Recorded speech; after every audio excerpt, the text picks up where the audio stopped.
बिस्मिल्लाहिर्रहमानिर्रहीम। अस्सलाम वालेकुम नाज़रीन, आप देख रहे हैं प्रोग्राम द लास्ट आवर। मैं हूँ यासिर रशीद और प्रोग्राम में मेरे साथ मौजूद हैं सीनियर तजियाकार राना मोहम्मद अजीम साहब।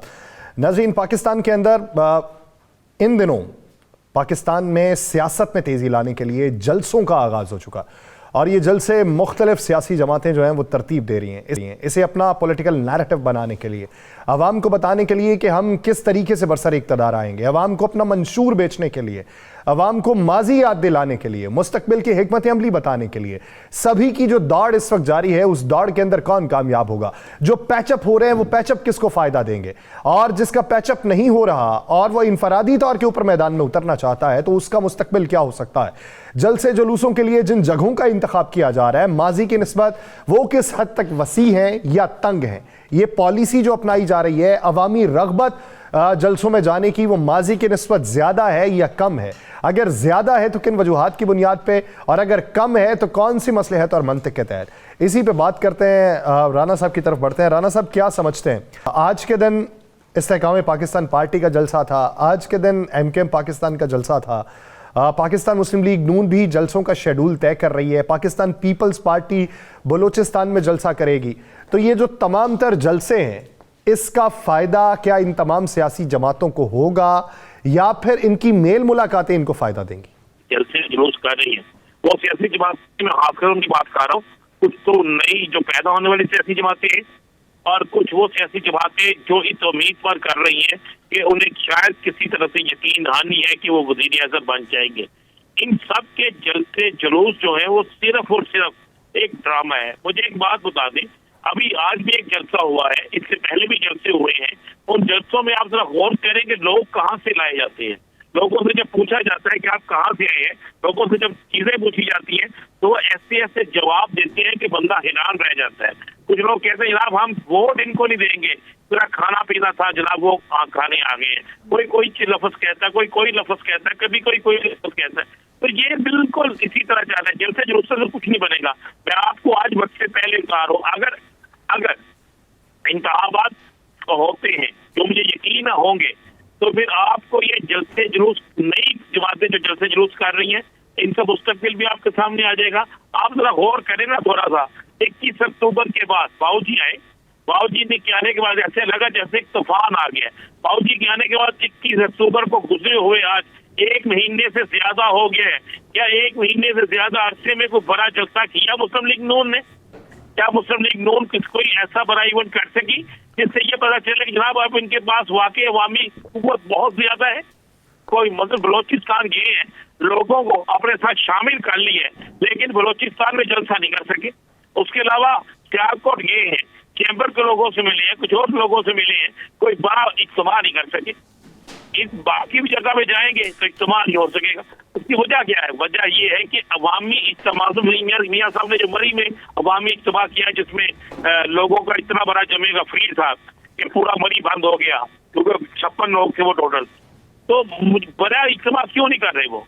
जिस लीडर को, जो लीडर इतना मशहूर हो, इतना पॉपुलर हो कि जिसकी इंतहा कोई नहीं है, और वो अपनी गाड़ी चलाता हुआ सड़क पे निकले, कोई रास्ता ब्लॉक भी ना हो, कोई उसे रोके भी ना, और कोई उसके गाड़ी के साथ चिपके भी ना कि आप हमें मिलकर जाएं, तो फिर आप सियासी लीडरों की मकबूलियत का अंदाजा लगा सकते हैं। आज के कामों की के जलसे का भी आपको वो भी अंदाजा है कि किस तरह हुआ, किसने किया, कितने लोग थे, कितनी कुर्सियां खाली थी, कितनी बड़ी हुई थी, लोग क्या कह रहे थे। आपने इससे पहले जलसों का भी किया, आपने KPK के जलसों को भी देखा, बाकी जगह को भी सियासी जमातों के जलसों देखा। जलसे वो होते हैं कि जिनमें लोग खुद आए, जिनमें लोगों को लाया जाता है, वो जलसे नहीं होते, वो व्यापार होता है। वो जलसे नहीं होते, वो कारोबार होता है। वो जलसे नहीं होते, वो अपना सियासी मुस्तकबिल बचाने के लिए किराए पे लाए हुए लोग होते हैं। इतना सा एक बड़ा क्लियर और साफ फर्क है, और यासर यही चल रहा है। अगर आप समझे कि इससे बनेगा तो फिर जमात इस्लामी से ज्यादा लोग इस पाकिस्तान में कोई नहीं इकट्ठे कर सकता। और जमात इस्लामी को ये क्रेडिट भी है कि उसने फलस्तीन पे जुलूस निकाला, लेकिन कोई सियासत नहीं की। बाकियों ने तो, बहुत से लोगों ने सियासत की ना। अगर लोग जलसे जुलूसों का मामला हो तो फिर तो आप ज़हन में रखिए, जितने लोग जलसे जुलूस कर रहे हैं ये लोग ही कामयाब हो, फिर और कोई ना कामयाब हो। तो ये जलसे जुलूस से कुछ नहीं होगा। बाकी मेल मिलाप बिल्कुल ठीक है, चल रहा है, और हर सियासी जमात दूसरी सियासी जमात को नीचे दिखाने की कोशिश कर रही है, उसे नीचे गिराने की कोशिश कर रही है, उसे उसके साथ फ्रॉड किए जा रहा है, सब एक दूसरे के साथ फ्रॉड कर रहे हैं। मैं ये लफ्ज सख्त इस्तेमाल कर रहा हूँ। वो कहता मुझे इससे इतना मुफाद मिल जाए, वो कहता मुझे मिल जाए। मैं याद करें, हमने अपने प्रोग्राम में कहा था कि याद रखेंगे कि एक दिन ये आवाज रहेगी कि टूटेगी तरक करके। तो किस दिन कहा था? उस दिन कहा था जिस दिन एमकेएम और मुस्लिम लीग नून का इत्तेहाद हो रहा था। और मैं आज भी आपको कह रहा हूँ, इनके अंदर दोबारा से इख्तलाफ पैदा हो गया। इख्तलाफ इस चीज पर पैदा हो गया कि वो जानते हैं वो मुस्लिम लीग नून को किसी सूरत एमकेएम जो है वो सीट देने के लिए तैयार नहीं है। इसलिए तैयार नहीं है कि एमकेएम कहती है कि जनाब हम आपको वो नशिस्त देंगे जिस पे पीपल्स पार्टी का जोर हो। मुस्लिम लीग नून कहती है हमें वो नशिस्त दे जहाँ से आप तो 20-25 हजार वोट पर आओ, ताकि हमें पता हो कि हमने आगे वोट 20-25 हजार से ऊपर अपना लेना है। वो ऐसी नशिस्त देने के लिए तैयार नहीं है। तो ये आइंदा आपको चंद दिन में, क्योंकि फरवरी है बड़ी दूर, 8 फरवरी में बड़ा वक्त है अभी, तो ये सारे इस चक्कर में है कि जनाब बैठ का निशान गायब हो जाएगा। इस चक्कर में है कि जनाब ये इस जमात के पर पाबंदी लग जाएगी। इस चक्कर में है कि जनाब के इनके लीडर नायल हो जाएंगे, इनके चेयरमैन चीफ खत्म हो जाएंगे। सारा कुछ ये इसी चक्कर में है, सब जी रहे हैं कि जनाब वहां से हमें कुछ मिल जाएगा। इनको ये पता नहीं कि ये सारा कुछ हो भी जाए तो उनकी चीज इनको नहीं मिल रही। लेकिन आप क्या समझते हैं, पाकिस्तान तहरीक इंसाफ का लेबल ये आईपीपी के ऊपर से किस तरीके से उतरेगा? क्योंकि आज patron in chief Istehkam Pakistan party Jahangir Khan Tareen साहब जब खिताब कर रहे थे, कामोकी के लोगों का शुक्रिया अदा कर रहे थे, तो उन्होंने ये कहा कि ये यहाँ पे जो बैठे हुए हैं तनवीर साहब, अलीम खान साहब, फिरदौस आशिक अवान साहब और पाकिस्तान तहरीक इंसाफ के दीगर रहनुमा, यानी अभी भी उनके जहन में पीटीआई ही है, आईपीपी नहीं है। वो जबान से भी पीटीआई ही अदा हो रहा है। तो ये इसके लेवल से कैसे निकलेंगे? देखिए, इसके लेवल से निकलने के लिए अभी इन्हें टाइम चाहिए। अगर आप ये समझे कि ये इसके लेवल से निकल जाएंगे, इन पे निशान तो वही है ना, इनके दिलो दिमाग में वही है, इनके जहन में वही है। इनको यही समझते हैं कि पीटीआई के लोगों को हमने ले लिया और पीटीआई के लोगों का वोट बैंक हमें मिलेगा, हम पीटीआई का नाम लेंगे तो लोग पीटीआई के कारकुन हमें वोट देंगे। ऐसा नहीं है, ऐसा नहीं होना। ये एक तलख हकीकत है, इसको मान लेना चाहिए कि इस वक्त पाकिस्तान के अंदर हो, पाकिस्तान के बाहर हो, जहां जहां पर तहरीक इंसाफ का कारकुन मौजूद है वो अपनी जमात को वोट देगा। अगर उसकी जमात नहीं है तो फिर उसकी चॉइस वो जमात होगी जिस जमात से उसको ये लगाव हो कि कम से कम उसने उसके लीडर के खिलाफ बात नहीं की। ये बात बड़ी क्लियर है। अगर होगा तो कहेगा जिसने मेरे लीडर के खिलाफ बात नहीं की मैं उसको वोट दे सकता हूं। और मगर वो ये समझे कि जनाब नहीं, मुझे ही वोट पड़ना है, मैंने ही वोट लेना है क्योंकि मैं तहरीक इंसाफ छोड़ के आया हूं और मुझे वोट पड़ जाएगा तहरीक इंसाफ का, ऐसा मुमकिन नहीं है। अच्छा, ये पाकिस्तान पीपल्स पार्टी के हवाले से आपके पास खबर क्या है? शरीक चेयरमैन और चेयरमैन के दरमियान जो चपकलिश हुई, उसके बाद कल रात एक तस्वीर मंजर आम पे आई जो आसिफा भुट्टो जरदारी की जानिब से लगाई गई थी और उन्होंने वहाँ पे बताया कि ये फैमिली मौजूद है, जिससे तासुर ये मिला कि ये शायद एक पैचअप है या कुछ और है। आप क्या समझते हैं आने वाले दिनों में इस चीज़ का मुस्तकबिल क्या है? यासर, आप एक बड़े सीनियर सहाफ़ी हैं। जब ये शोर मचता है ना कि जनाब आपस में इख्तलाफात हो गए हैं और उसके बाद एक तस्वीर आती है, तो फिर आप उससे समझ लें कि वाकई इख्तलाफात की खबर सच्ची है। जब किसी चीज़ की ये तस्वीर आ रहा, चौधरी परवेज़ लाई, चौधरी शजात हुसैन की लड़ाई पे आपको याद है 3 दफ़ा तस्वीर आई जी, इकट्ठे खाना खाते हुए, एक दूसरे को गले मिलते हुए। तो आखिर क्या हुआ? अगर आसिफ अली जरदारी और बिलावल भुट्टो का इख्तलाफ नहीं है, अगर उनकी आपस में लड़ाई नहीं है, अगर उनके आपस में इख्तलाफात नहीं है, तो फिर मुझे बताएं कि ये तस्वीर भेजने का क्या तुक बनता था? ये वैसे और इख्तलाफात में ये कहां कल मैंने सवाल किया था तैमूर तालपुर साहब से, तैमूर तालपुर साहब से सवाल किया था और मैंने उनसे ये पूछा था, मैंने कहा कि जिस तरीके से खबरें गर्दिश कर रही हैं, उन्होंने कहा इसमें कोई हकीकत नहीं। मैंने कहा जब खबरें निकलती हैं तो फिर पैचअप के लिए कुछ ना कुछ दिखाना पड़ता है, तो क्या वो कुछ दिखाया जाएगा जिससे ये तासुर आए कि पैचअप है? तो उन्होंने कहा कि इसकी ज़रूरत नहीं है, लेकिन कुछ ही देर बाद वो तस्वीर मंजर आम पे आ गई। तो यार यही तैमूर तालपुर साहब ने हमारे प्रोग्राम में कई दफ़ा कहा था, जब हम इन कहते थे कि मुस्लिम लीग नून से आपका फटा शुरू हो जाना है, तो ये क्या कहते थे याद है आपको? अगर हम वो क्लिप निकाल के सुना दें। ये बेचारे सारे जो है ना, ये उस क्लास में है जिसको अभी शायद इस बात का इल्म नहीं है कि आने वाले दिनों में हालात क्या होंगे। अब असल मामला यह है कि बिलावल भुट्टो जरदारी जो सियासत चाहता है, वो सियासत चाहता है कि जनाब बिल्कुल हम एंटी पीपल्स पार्टी और एंटी मुस्लिम लीग नून सियासत करें और हम खुलकर मुखालफत करें उन लोगों की जो हमें इक़्तिदार से दूर रखना चाहते हैं। आसफ अली जरदारी साहब कहते हैं हम मुफाहमत की सियासत करें और हम मुफाहमत की सियासत को साथ लेकर चलें। इस बात पे इनका झगड़ा हुआ है। हम ये खबर सबसे पहले मैंने ब्रेक की थी और अपने टीवी चैनल पे ब्रेक की थी कि आपस में इनके इख्तिलाफ शुरू हो गए। अब ये ना माने, बिल्कुल ना माने, क्या ऐसी बात नहीं है? मुझे एक बात बताएं, ये जो एक सीनियर तरीन शख्स ने इस्तीफा दिया है, फरतुल्लाह बाबर जी, ये इस्तीफा किसके कहने पे दिया? ये इस्तीफा क्यों दिया गया? इसका जवाब आप तारफरियाल और सैयद तालपुर साहब से पूछते हैं ना। आपके पास इस इस्तीफे के हवाले से खबर क्या?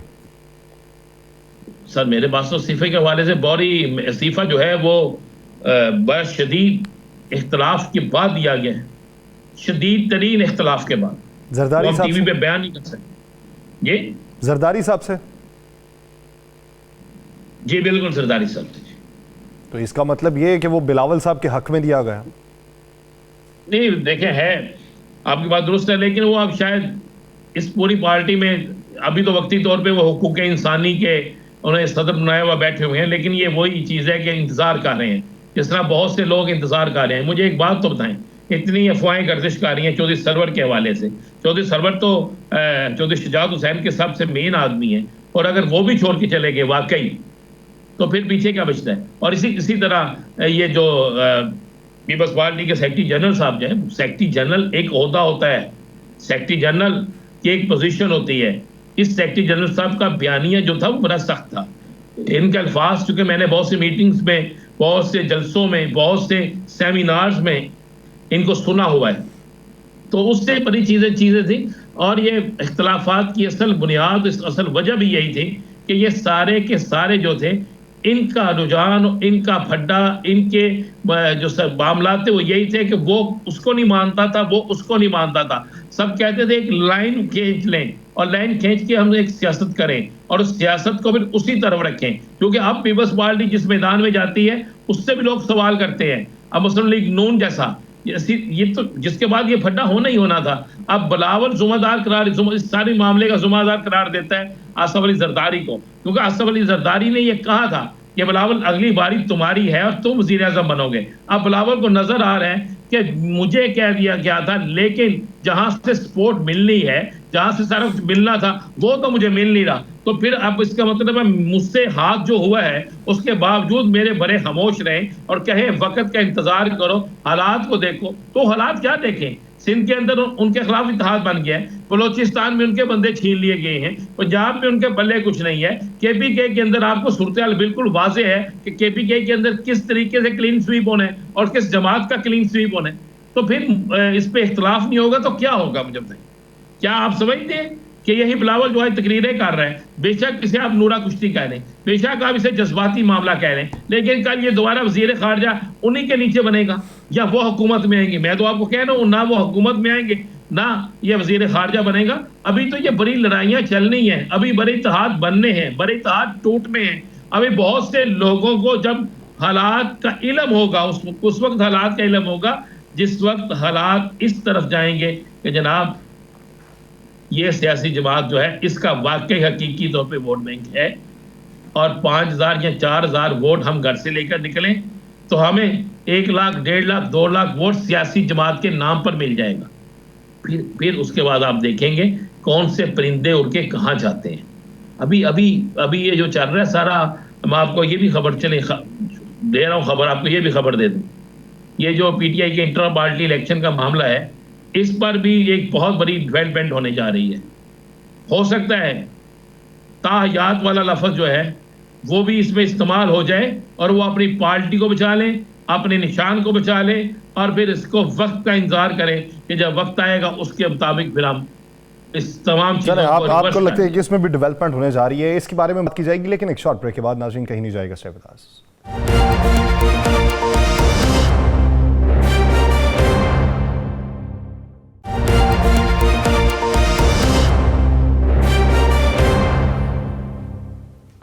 ब्रेक के बाद खुश आमदीद नाज़रीन। पाकिस्तान के अंदर हुकूमत बनाने की दावेदार इस वक्त पाकिस्तान मुस्लिम लीग नून है। पाकिस्तान पीपल्स पार्टी दावेदार है, लेकिन हुकूमत का हिस्सा होने की, हुकूमत बनाने की नहीं। इनफरादी तौर पे अक्सरियत जो हासिल करनी है, पाकिस्तान मुस्लिम लीग नून उसमें किस हद तक मुतमईन है, होमवर्क क्या हो चुका है और उसी होमवर्क के नतीजे के अंदर किस किस से इत्तेहाद होगा, किन बुनियादों के ऊपर होगा, सेटअप किस तरीके से तश्कील पाएगा।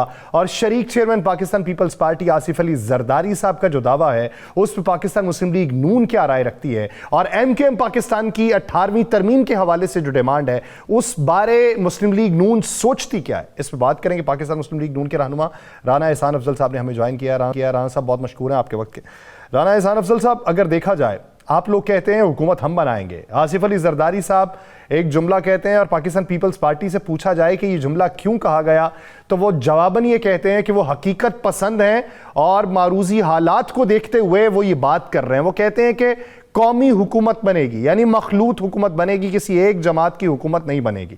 इस पर पाकिस्तान मुस्लिम लीग नून क्या राय रखती है? बिस्मिल्लाहिर्रहमानिर्रहीम। देखिए, इससे एक चीज तो तय हो गई कि पीपल्स पार्टी ये नहीं समझती कि वो 172 की मेजॉरिटी या उसके करीब जो है वो सीट्स ले सकती है। तो अभी से वो ये बात कर रही है कि एक मखलूत हुकूमत या नेशनल गवर्नमेंट बनेगी। PMLN का ये ख्याल नहीं है। PMLN समझती है कि उसमें ये अहलियत है और काबिलियत है कि वो पंजाब को क्लीन स्वीप करे। और जो हमने एक ओवरऑल हमारी जो इलेक्शन स्ट्रेटजी है, जिसके अंदर हम KPK भी गए, बलूचिस्तान गए, सिंध गए, और वहाँ उन जमातों के साथ जिनके साथ हमारा डायरेक्ट वजारत उज़्मा का कंपटीशन नहीं है, और सीट एडजस्टमेंट वहीं हो सकती है जहाँ आपके बहुत तगड़े कैंडिडेट्स ना हों और दोनों को म्यूचुअली बेनिफिट मिले सीट एडजस्टमेंट का। तो ये सारी चीज़ें जो हैं ये मीट अप होती हैं सिंध के अंदर, कराची में MQM के साथ, इसी तरह BAP के साथ कोalition जो है बलूचिस्तान में, और JUIF के साथ KPK के अंदर। तो ये हम समझते हैं कि जब ये अलायंस और सीट एडजस्टमेंट के साथ PMLN इन तीनों सूबों से एक अच्छा नंबर ऑफ सीट्स निकालेगी नेशनल असेंबली की, और हम लोग सिंपल मेजॉरिटी तो ज़रूर लेंगे, लेकिन उसके साथ साथ अगर आप अलायंस को डाल लेंगे तो इंशाल्लाह हम 2/3 अक्सरियत के साथ भी वफाक में हुकूमत बना सकते हैं। तो ये हमारा ख्याल है और हम इस टारगेट के ऊपर काम कर रहे हैं। राना साहब, आपका ख्याल बड़ा अच्छा ख्याल है। आपकी जमात के हवाले से आपके ख्याल में आप 2/3 अक्सरियत भी ले लेंगे और आपकी हुकूमत भी बन गई, सारा कुछ है। यही ख्याल बाकी पीपल्स पार्टी का भी है और वो भी बहुत सी सीटों का दावा कर रही है। ख्याल से अगर हुकूमत बनती तो ख्याल तो फिर बहुत सी सियासी जमातों का भी है। मुस्लिम लीग, मेरा सवाल यह है कि मुस्लिम लीग नून को किस बुनियाद पर वोट दिया जाएगा? 1.5 साल की महंगाई पर, मियाँ साहब के इलाज के बहाने मुल्क से बाहर जाने पर, या कोई ऐसा है बयानिया मुझे बता दें जिस पर आपको वोट मिलेगा? देखिए, मुस्लिम लीग नून की एक बेहतरीन परफॉर्मेंस है 2013 से 2018 तक, जिसके अंदर आप किसी भी शोबे की आप बात करें, टेररिज्म की बात करें, बिजली की बात करें, LNG की बात करें, आप CPEC की बात करें, आप महंगाई की बात करें, आप डेवलपमेंट प्रोजेक्ट्स की बात करें, तो हर लिहाज से एक डिलीवरी और परफॉर्मेंस हमने दी। जो 16 महीने हैं, पहली बात तो ये कि इतना ये लंबा टाइम नहीं होता कि जिसके अंदर आप जो है नई पॉलिसीज इंट्रोड्यूस करें और उनके नतायज सामने लाए, लेकिन इन 16 माह में भी हमने मुल्क को डिफॉल्ट से बचाया और रियासत के बचाव के जो फैसले हमने किए, आज उसके आप असरात देख रहे हैं कि डॉलर जो है स्टेबलाइज हो गया है, IMF का मुआहदा हो गया है, और आपको स्टेबिलिटी नजर आ रहा है कि आने वाले। माफ करें, ये तो बता दें आपकी कारकर्दगी क्या है? आज टमाटर का रेट आपको पता क्या है?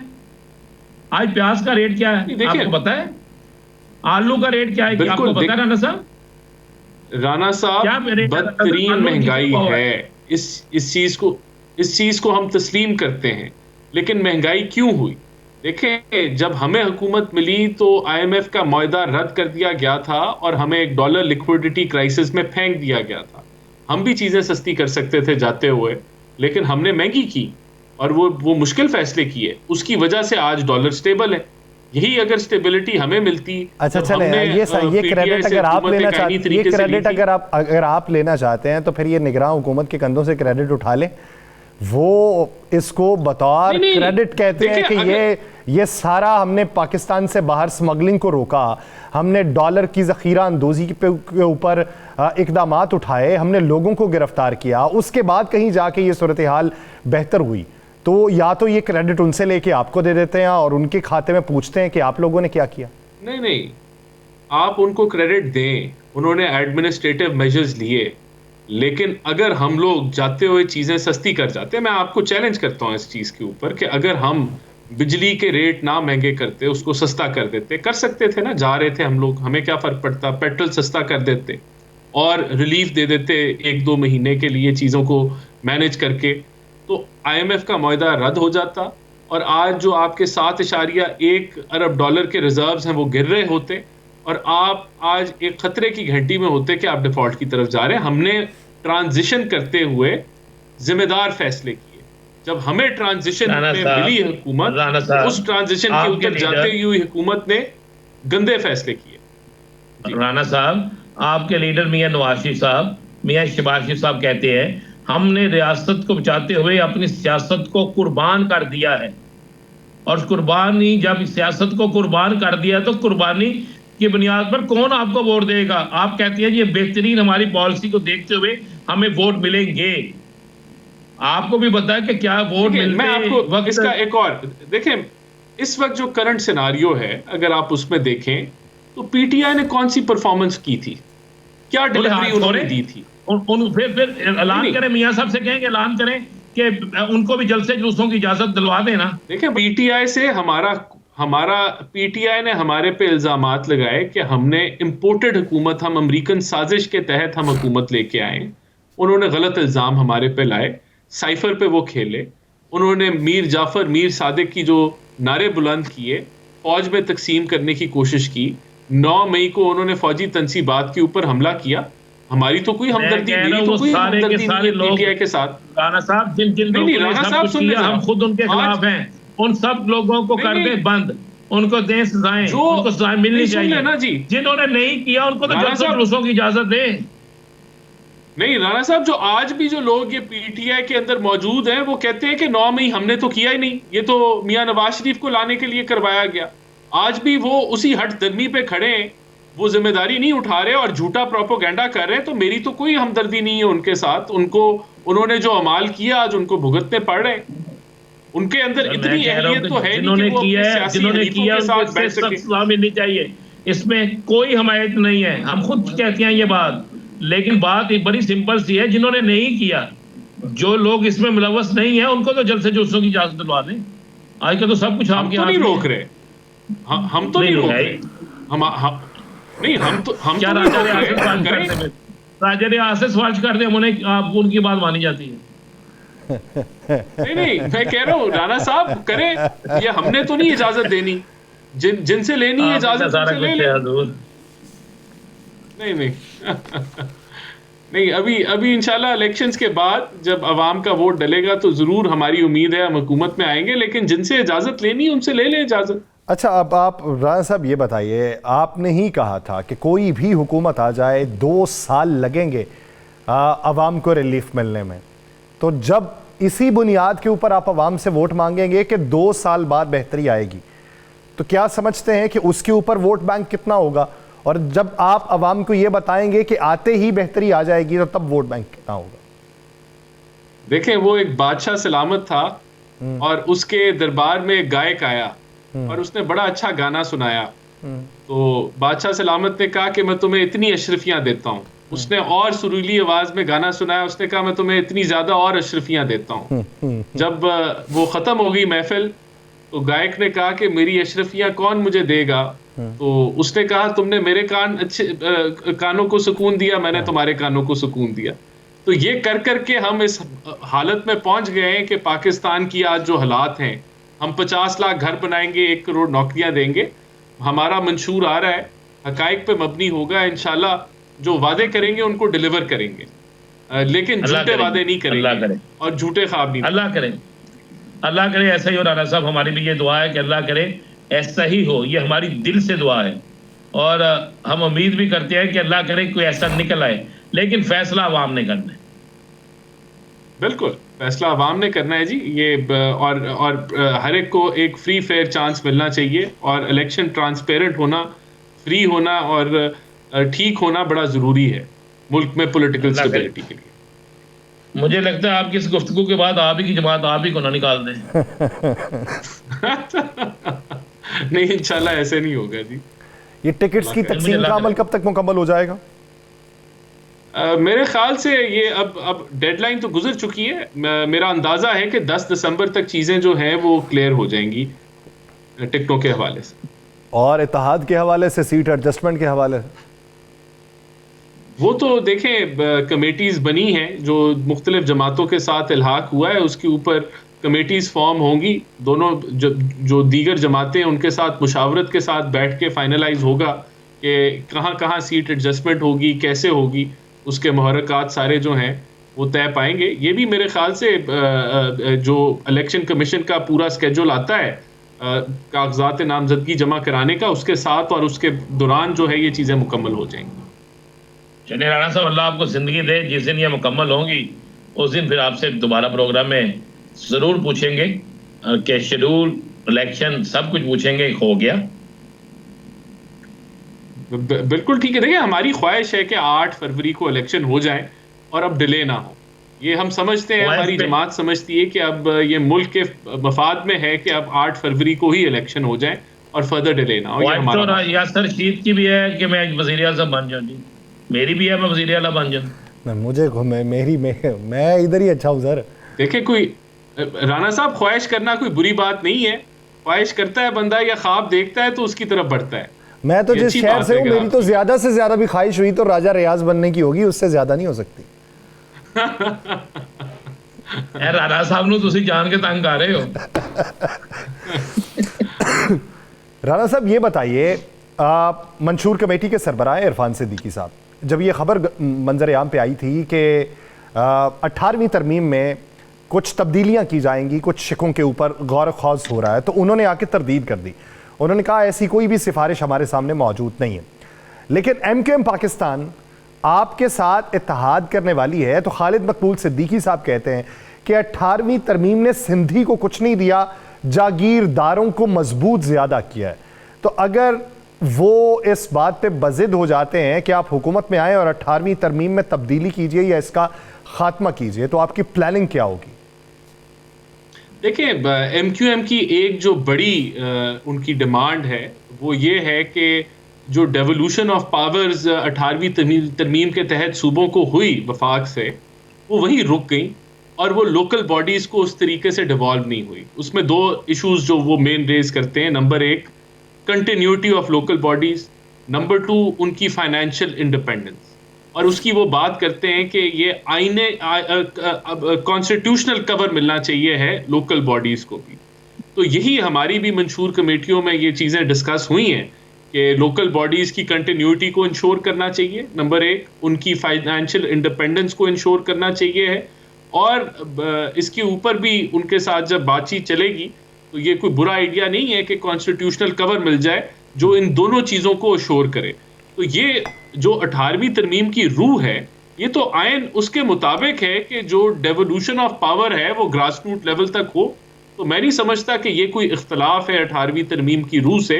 ये तो बल्कि और मजबूती है, जमहूरियत की मजबूती है कि आप ग्रास रूट लेवल तक जाएं। तो ये उनकी एक दरीना डिमांड है MQM की, और बहुत सारे जो मैंने लोगों के मौक़िफ़ सुने अपनी जमात में, वो भी इसके हामी हैं।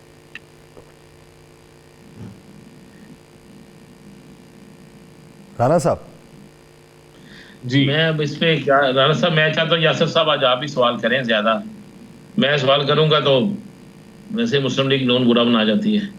नहीं, राणा साहब बैठे हुए, कब गुस्सा मनाया उन्होंने आपकी बात का?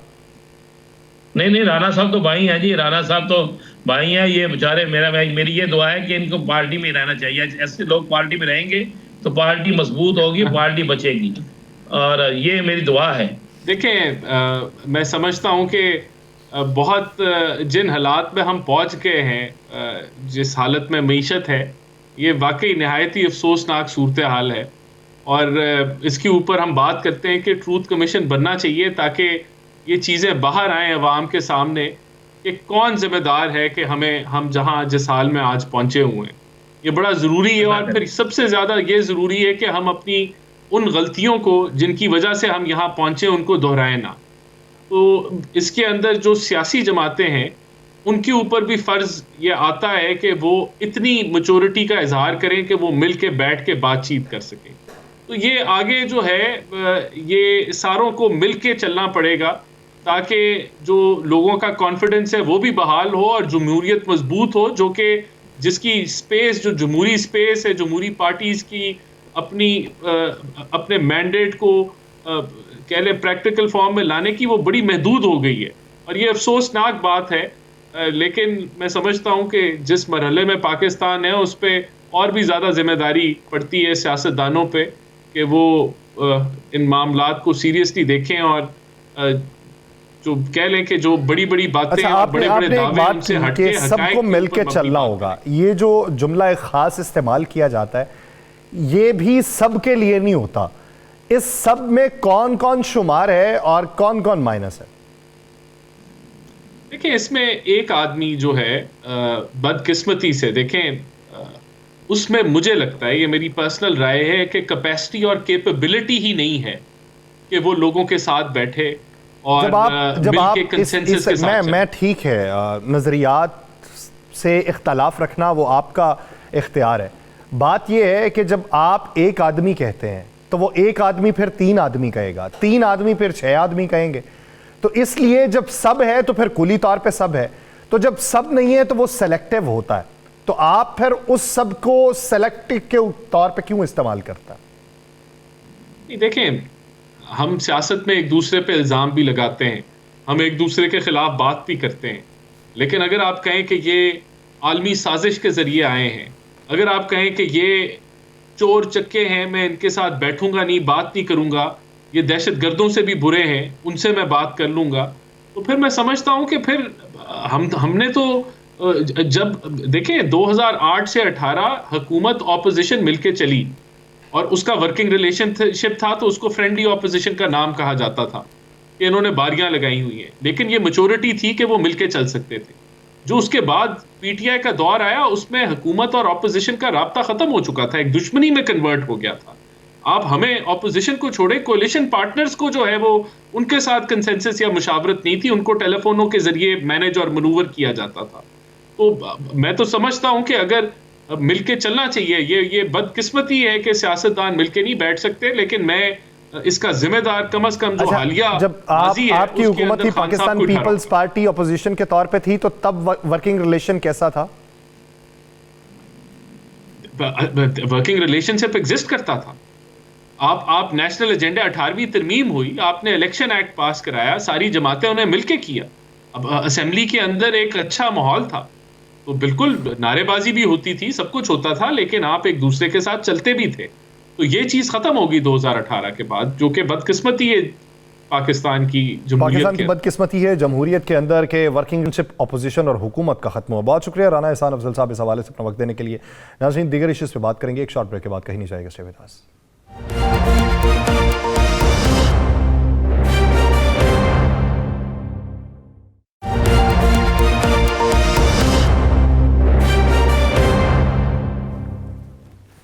ब्रेक के बाद खुशामदीद। नाज़रीन पाकिस्तानी सियासी मामलात के ऊपर हम बहसो मुबाहिसा कर चुके हैं। बेहतरी का रास्ता किस तरीके से निकल सकता है, अवाम को राम किस तरीके से किया जा सकता है, कौन कौन सा नैरेटिव बेचा जा सकता है, किस चीज की वजह से अवाम को अपनी तरफ रागिब किया जा सकता है या उनकी तवज्जो मबजूल करवाई जा सकती है। ये सारी सियासी पार्टीज इसी तगोदों में लगी हुई हैं, लेकिन जरूरत इस अमर की है कि आके ये बताया जाए कि सिस्टम को बेहतर क्या किया जा सकता है, आके ये बताया जाए कि लूप होल्स को दूर कैसे किया जा सकता है, आके ये बताया जाए कि सुकम किस वजह से था और उसकी बेहतरी किस तरीके से हो सकती है, आके ये बताया जाए कि मईशत को बेहतर करने के उसलूब क्या होते हैं और उसके लिए हमारी तगोदो क्या होगी। इस तरफ तवज्जो कोई नहीं देता। पाकिस्तान का सबसे बड़ा मसला पाकिस्तान में गैर कानूनी काम है और जो मुस्तनद चैनल से नहीं होते, जिसकी तरफ तवज्जो भी नहीं जाती, और जब किसी की पकड़ होने वाली हो तो वावेला मचाया जाना शुरू हो जाता है, जबकि दुनिया के मॉडल्स कुछ और बताते हैं। तो मौशी निज़ाम के ऊपर बात की जाएगी। फॉरेस्ट एक्सपर्ट राशिद अशरफ साहब ने हमें ज्वाइन किया। राशिद साहब बहुत मशकूर हैं आपके वक्त के। राशिद साहब, अगर देखा जाए पाकिस्तान के अंदर तरसीलाते ज़र जो है वो पाकिस्तान की मईशत की रीढ़ की हड्डी है। एक वक्त था कि जब रेमिटेंसेस आना शुरू हुई, बेतहाशा आई, और उससे ये इम्पैक्ट पड़ा कि पाकिस्तान में बैरूनी सरमायाकारी जो है वो इस वजह से लोग उसकी जानिब राग़िब हो रहे हैं कि हुकूमत ने कुछ छूट दे रखी है। लेकिन पिछले कुछ अरसे में इसमें बहुत बड़े पैमाने के ऊपर कमी वाक़ई हुई है। उसकी बुनियादी वजह आप क्या समझते हैं? जी अस्सलाम वालेकुम। बेसिकली बुनियादी रीज़न तो पिछले 16 मंथ से जो आप पॉलिटिकल जो इंस्टेबिलिटी है वो देख रहे हैं कि मुल्क बैड गवर्नेंस से गुजर रहा है, और विद इन 1 ईयर आपके 2 फाइनेंस मिनिस्टर्स को चेंज करना पड़ा। तो उसकी वजह से क्या होता है कि आपकी क्रिमिनल विंग्स जो हैं वो एक्टिव हो जाते हैं पूरे मुल्क में। और अगर आप देखें तो आपकी जितने भी बॉर्डर्स हैं वो इतने वनरेबल हो गए थे कि आपका ईरान से इतनी ऑयल स्मगलिंग स्टार्ट हो गई, अफगानिस्तान से आपकी सारी गुड्स की स्मगलिंग स्टार्ट हुई थी। हवाला हुंडी के लोग जो से वो पूरे के पूरे ग्रुप्स उनके एक्टिव हो चुके थे, जो आपकी मिडल ईस्ट की जितनी भी रेमिटेंस आ रही थी उससे वो रूट कर रहे थे पाकिस्तान में शिपमेंट में, और जितनी भी आपके पोर्ट्स पे जितने भी गुड्स आ रहे हैं वो सारे के सारे उस चैनल से रूटिंग स्टार्ट हो गई थी। और पूरी दुनिया में बेसिकली जब आपकी गवर्नेंस कमज़ोर होना शुरू हो जाए तो पूरी दुनिया में इसका क्या इम्पैक्ट आता है कि वो क्रिमिनल विंग्स जो उनसे हैं, फिर आपकी जितनी भी ड्रग माफिया है, जो टेररिस्ट फाइनेंसिंग वाले लोग हैं, वो उन चैनल्स को यूज़ करते हुए आपके मुल्क से पैसा बाहर भेजना शुरू कर देते हैं। और आपका इम्पैक्ट जो उनसे है, आपको इतना बड़ा लॉस हमने फेस किया है जो कि 4 से 5 बिलियन का था, क्योंकि हमने लास्ट ईयर उस 2021 में जो हम हाईएस्ट अमाउंट थी वो थी 31 बिलियन की, लेकिन इस साल हमें 27 बिलियन के रेमिटेंस रिसीव्ड हुए हैं। तो 4 बिलियन तो वो लॉस है जो हमें थ्रू स्मगलिंग और हवाला हुंडी से जिसका लॉस बियर करना पड़ा है। लेकिन उसके अलावा जो आपके पाकिस्तानी मुल्क छोड़ के बाहर आबाद हो रहे थे और उनकी रेमिटेंसेस इंक्रीज होनी थी, हमें उसका भी लॉस बेयर करना हुआ। तो बैड गवर्नेंस से बहुत ज़्यादा लॉस हुआ पिछले 15-16 मंथ्स में। लेकिन एक बात अच्छी हुई कि हमारा जो मुल्क का वेरी पावरफुल ऑफिस है, स्पेशली आर्मी चीफ को आपको खराज तहसीन देनी पड़ेगी कि उन्होंने ये इनिशिएटिव लिया और क्रैकडाउन किया इन तमाम क्रिमिनल विंग्स के ऊपर। और आपने देखा कि जो डॉलर 220 से 340 पे चला गया हुआ था, और हम सारे स्टेक होल्डर्स उसे बैठ के सिर्फ देख रहे थे और कोई रिस्पॉन्सिबल अपने आप को ठहरा नहीं था रहा। लेकिन इस क्रैकडाउन से डॉलर वापस 285 पे आ गया और गवर्नेंस बेहतर हुई है। आपकी स्मगलिंग और आपकी जो हवाला हुंडी के गैंग्स जो उनसे बहुत एक्टिव हुए थे वो वापस कहीं ना कहीं डिसअपियर हो चुके हैं। तो गवर्नेंस बहुत ज़रूरी है, और गवर्नेंस के बिना आप रेमिटेंसेस जो उनसे हैं या कोई भी मुल्क में मामलात अच्छे तरीके से चला नहीं सकते। अच्छा, आप क्या समझते हैं जब एक कानूनी चैनल मौजूद है, हवाला हुंडी का सहारा लिया जाता है, उसके पीछे बुनियादी वजूहात क्या है? यानी अगर किसी का बचता है तो कितना बचता है, और हवाला हुंडी के ऊपर जो गिरफ्त मजबूत करनी है उसकी बुनियादी वजूहात क्या है? अच्छा, जो बेसिकली आम ओवरसीज पाकिस्तानी, मैं खुद मैनचेस्टर बेस्ड हूँ, तो ओवरसीज पाकिस्तानी को इन इलीगल वेज का इतना अंडरस्टैंडिंग नहीं होती। वो लीगल शॉप्स पे ही जाते हैं, वहाँ पे एजेंट्स बैठे हुए हैं जो हवाला हुंडी के लोगों के साथ कनेक्टेड होते हैं। तो जब वो अपने पैसे वर्कर्स मनी जब उनके पास जाती है तो वो रूट करते हैं फिर डिफरेंट चैनल्स पे। बिकॉज क्यों चैनल्स पे डिफरेंट पे वो रूट करते हैं कि उनको उनका बिजनेस इंटरेस्ट थोड़ा सा उसमें ज़्यादा है। उनको इस चीज़ का अंदाज़ा नहीं है कि उनके इस एक्ट से मुल्क का कितना नुकसान है, और उस मनी से कोई पता नहीं आप किसी टेररिस्ट की सपोर्ट कर रहे हैं, किसी किडनैपर्स की सपोर्ट कर रहे हैं, किसी माफिया की सपोर्ट कर रहे हैं, लेकिन उनको इसके आफ्टर फैक्ट्स का बिल्कुल अंडरस्टैंडिंग ही नहीं है। और वो एजेंट्स जो उनसे हैं वो ना सिर्फ पाकिस्तान में है, वो ऑब्वियसली हर मुल्क में बैठे हुए हैं जो हमारे मुल्क की मैशियत को स्पेशली बहुत नुकसान पहुँचा रहे हैं। अच्छा राशिद साहब, क्या समझते हैं इसकी रोकथाम के लिए क्या इकदाम उठाए जाने चाहिए? और एक आम जो सारिफ है उसको इसकी अवेयरनेस दिलाने के लिए कौन सी कैंपेन है जिसे लॉन्च करना पड़ेगा, उसकी प्रिपरेशन किस तरीके से हो सकती है और एग्जीक्यूशन कैसे होगी? इसमें बेसिकली जो सबसे पहले तो मैं PRI है जो स्टेट बैंक ने एक यूनिट डेवलप किया था इन 2008। अगर आप देखें 2008 से पहले तो पाकिस्तान में तो लीगल रेमिटेंसेस के आने का कुछ चांसेस ही नहीं थे, लेकिन with the help of the banks remittances जो हैं वो 2008 से लेके 2023 तक अब पूरे का पूरा मुल्क डिपेंड करने लग पड़ा रेमिटेंस पे। तो उस यूनिट ने और बैंक्स ने मिलके हमने अक्रॉस द ग्लोब अवेयरनेस दी है कि इलीगल चैनल्स को किसी तरीके से कम रोका जाए।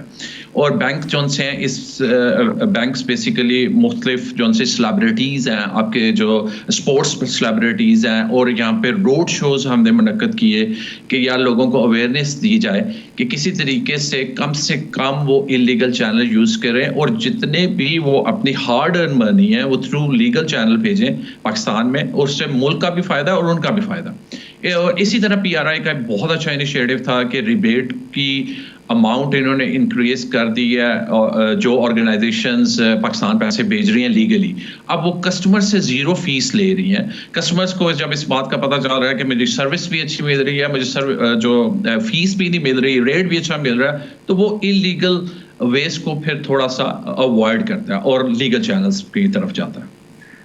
अच्छा राशिद साहब, जो रेमिटेंसेस मुल्क में आ रही हैं प्रॉपर लीगल चैनल, इसके लॉन्ग टर्म इम्पैक्ट क्या होगा? देखिए बहुत अच्छा क्वेश्चन है ये। मैं बेसिकली बैंकिंग चैनल्स के साथ आजकल बहुत ज़्यादा लिंक्ड हूँ, और मेरा बेसिकली गोल भी ये है या इनिशिएट कर रहे हैं पाकिस्तान में कि पाकिस्तान में कोशिश करके ज़्यादा से ज़्यादा जितनी भी रेमिटेंसेस आ रही हैं वो 27 बिलियन है वो थ्रू वॉलेट्स आ सके, ताकि हम इनकी स्पेंडिंग को ट्रैक करते हुए अपने ओवरसीज़ पाकिस्तानी के साथ बॉन्डिंग क्रिएट करनी है। हमारी बॉन्डिंग जब ज़्यादा से ज़्यादा इंक्रीज़ होगी तो वो लोग जो बेसिकली पाकिस्तान से मायूस हो चुके हैं, और ड्यूरिंग द कोरोना जब यहाँ पे बहुत ज़्यादा amount in the shape of welfare मिली है, और वो सारे के सारे पाकिस्तान में किसी न तरीके से इन्वेस्ट करते रहे। अब उनकी इन्वेस्टमेंट या तो एसेट्स थी या वो बेसिकली किसी प्रॉपर्टी के बिजनेस में थी या ऐसी जगहों पे थी जहां से उनको फीडबैक भी इतना अच्छा नहीं आया और उनके साथ कोई बेईमानी हो गई है। तो वो अब पूरे का पूरा पाकिस्तान का इमेज जो है वो उनके सामने तो बहुत बुरा हुआ है। तो जब हमारे पास वॉलेट्स आएंगे और हम ओवरसीज के लिए एक ऐसी कम्युनिटी डेवलप करेंगे और एक ऐसा कंप्लेंट सेंटर बनेगा कि उनको कोई भी पाकिस्तान में किसी भी अदारे से कुछ भी इशू आया हो और उनकी वन विंडो पे वो सारी की सारी कंप्लेंट्स क्लियर हो जाएं, तो मुझे ऐसे लगता है कि इसके दूरस जो उनसे नताइज होंगे, क्योंकि पाकिस्तान ओवरसीज कम्युनिटी में ऐसा ब्रेन मौजूद है जो पाकिस्तान के अंदर ऐसी इन्वेस्टमेंट और न्यू इनिशिएटिव के जरिए मुल्क की तरक्की में वो हमारे साथ कदम ब कदम चल सकते हैं। तो सबसे ज़्यादा ज़रूरी है कि हमें डिजिटली पाकिस्तान में एक कैशलेस सोसाइटी और ओवरसीज़ पाकिस्तानी के लिए, जिसे बेसिकली एयरपोर्ट से लेके अपने घर तक उसे ऐसा फील हो कि वो बेसिकली यूरोप में ही रह रहा है। सिक्योर है, वो सिक्योर होना भी वो आपको एक तासुर देता है कि आप एक बेहतर ज़िंदगी गुजार रहे हैं या बेहतर मुल्क के अंदर मौजूद है जिसकी पॉलिसीज़ बेहतर है। बहुत शुक्रिया राशिद साहब इस हवाले से अपना वक्त देने के लिए। नाज़रीन, प्रोग्राम का वक्त ख़त्म हुआ जाता है, मुझे दीजिए इजाज़त। अपना बहुत सा ख्याल रखिएगा। अल्लाह निगहबान।